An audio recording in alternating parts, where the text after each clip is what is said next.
Hey everyone, my name is Wedge, and we're cruising right along with our Best of the Rest series. If you've missed our quick recaps on the white, blue, and black cards in Hour of Devastation, you can check those out by clicking the first link in the description. It'll bring you right to a handy-dandy playlist. In this video, we're looking at the red cards, all red all the time, so without further ado, let's do this thing. Blur of Blades is 2 mana for an instant. Put a -1/-1 counter on target creature. Blur of Blades deals 2 damage to that creature's controller. I find this particularly interesting. It is kind of removal in that it could kill something, but most likely it'll just weaken a creature, but you do get 2 damage from it. I can't tell if it's actually good, but I'm leaning towards alright. If you're in a color combination that can take advantage of that -1/-1 counter, great. If not, you can still use this as a combat trick and you get 2 damage out of it. I don't know. I think I like this a little more than I should. Not an early pack pick, I don't think, but I'd keep an eye on it. We'll definitely be testing more with this. Burning Fist Minotaur is 2 mana for a 2/1 Minotaur Warrior with first strike. You can also pay 2 mana and discard a card to give it +2/+0 until end of turn. Yes, please. 2 mana for a 2/1 first strike. You don't even need to put anything else on the card. I will play this thing all day, every day, forever. Count me in.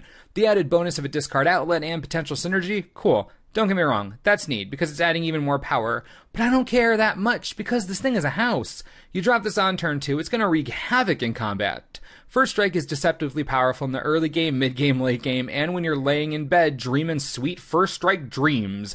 Love this card, early pick in my book, this is real nice.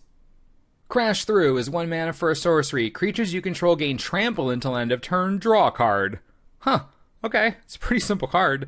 Granting trample to everything for a single red is sweet, and drawing a card to replace it is nice. Sorcery speed is a little awkward, but it makes sense to balance the card. It seems like a fine filler, especially in a super aggressive red deck that's looking to get damage through early and often. Or even a red-green mid-range deck with a lot of combat tricks or high power and low toughness. It's only 1 red mana, and it replaces itself. Probably isn't great everywhere, but in very specific strategies could absolutely work. It's nowhere near a staple, let's just be clear about that, but it's decent. Chaos Maw, amazing name, is 5 of anything and 2 red for a 6/6 Hellion. When it enters the battlefield, it deals 3 damage to each other creature. My goodness, this thing is beefy and it wrecks the entire board. Just anger of the gods all over the place, and a 6/6 just hits the battlefield real upset.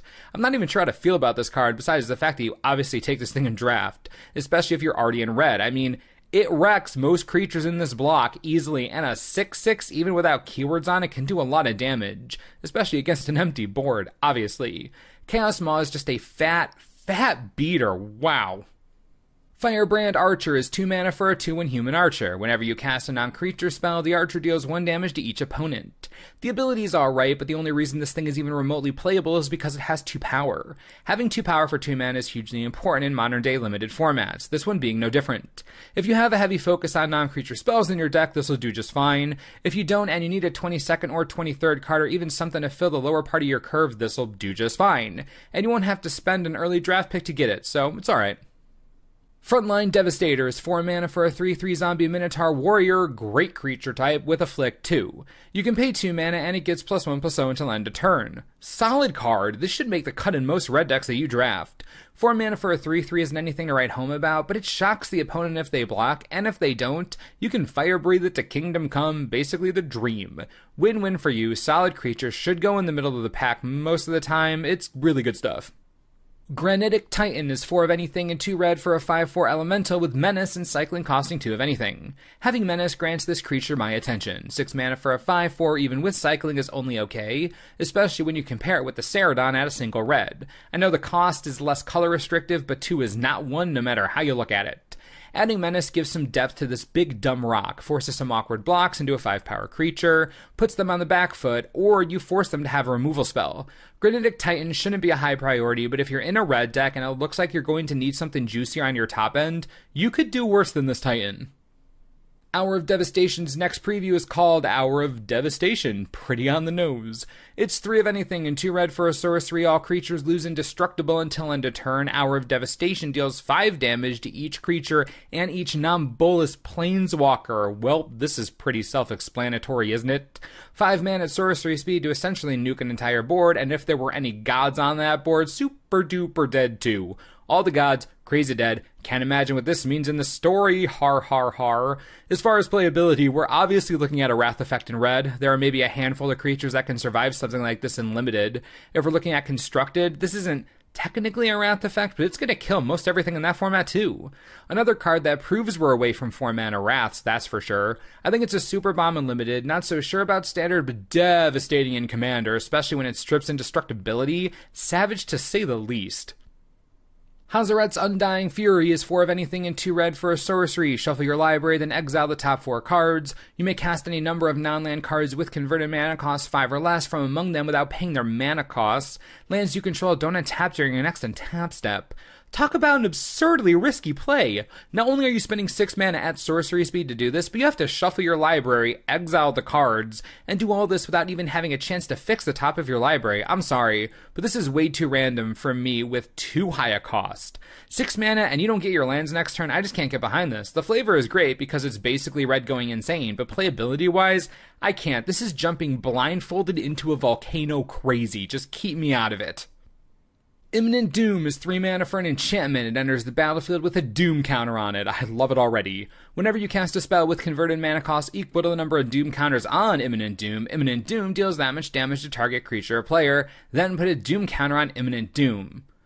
I mean, so what you're trying to do after casting this 3-mana enchantment that does nothing when it enters the battlefield is match up corresponding mana cost to the Doom as more counters are accumulated.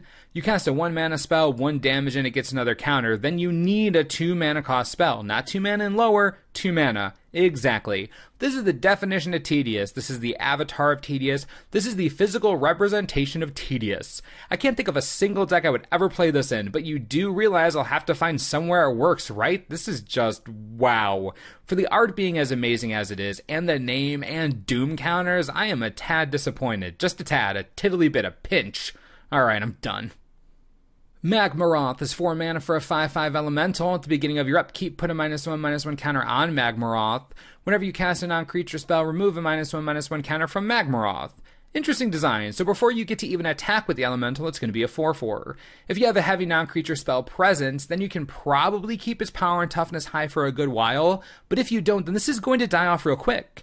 I'm not sure it's worth auto-inclusion in any red deck. I mean, sure, you get a 5/5 on defense, then a 4/4 on attack, and sometimes maybe you'll remove a counter, but if you don't have a heavy spell presence or some -1/-1 counter synergy, I'd probably avoid this card. I think it's a trap. Don't fall for it, draft it when you have the engine for it. Manticore Eternal is 3 of anything and 2 red for a 5/4 zombie Manticore with a flick 3. It attacks each combat of Fable. Well, isn't this just savagely brutal? I'm totally into it. 5 mana for a 5/4 that has to attack each turn is pretty aggressive. Adding a flick 3 to that, hugely beneficial. It means that in addition to beating in for 5 damage, you're finding a way to hit them regardless. If they block, they get bolted. If they don't, they take more damage. They do get to choose which option is better for them, but both options hurt them, and this Manticore is just gonna do the same thing again next turn, so I am super in. Definitely an early limited pick for me, a really big beater in a format where there isn't much at 6 toughness that survives. Puncturing Blow is 2 of anything and 2 red for a sorcery. It deals 5 damage to target creature. If that creature would die this turn, exile it instead. Talk about a bomb of a limited card. This is premium removal at its finest. Not only is it going to destroy most any creature because 5 damage is a lot in this format, but it also ruins all hope of Embalm or Eternalize, which are both hugely powerful and tempo-changing abilities. Puncturing Blow is fantastic, great design, and definitely top-notch removal. We'll take this early in draft most every time, you should too. That exile clause, it's quite good right now. Thorned Moloch is 3 mana for a 2/2 lizard with prowess and first strike as long as it's attacking. I can't explain why, but this card has an old school feel to it. 3 mana for a 2/2 needs to have something good attached to it to be playable. Prowess is decent, but not over the top for me. First strike when it's attacking, that I can get behind since it's red, and in red decks you attack. Add that onto the prowess trigger, and I think you have something here. Just make sure to utilize first strike when attacking. Don't chump block with this unless you absolutely have to. You don't want to lose that value. And it looks like that's going to do it for the rest of the red cards in the set. I gotta say, compared to some of the other colors we've looked at so far, red's a looking nice. I guess that's to be expected, considering Bolas himself loves it so much, but still, I'm not sure if it's just me, but I get that feeling. How do you feel? What do you think about the rest of the red cards in the set? Do you think they'll stand up to the other colors, surpass them? Would love to know what you have to say, so be sure to leave your thoughts below and we'll talk about it. Also, be on the lookout for the rest of this series and the pre-release guide coming at you real soon. We're going to have you 100% ready to go for your Hour of Devastation pre-release. And of course, as always, thanks for watching, and we'll see you next time. This video is brought to you in part by TCGplayer.com. I'm not sure how many times I have to say this before I go red in the face, but for the love of a Ketra, someone buy these $88 boxes of Hour of Devastation. We all know they're cheap, right? We all know that. I don't have a local game store I frequent, but if I went to the one closest to me, boxes would be $120. Yeah, no. If you don't have a local game store or yours is charging way too much, right here, I got you, friends. Click the link on the screen. Helps the channel. We all win. Enjoy.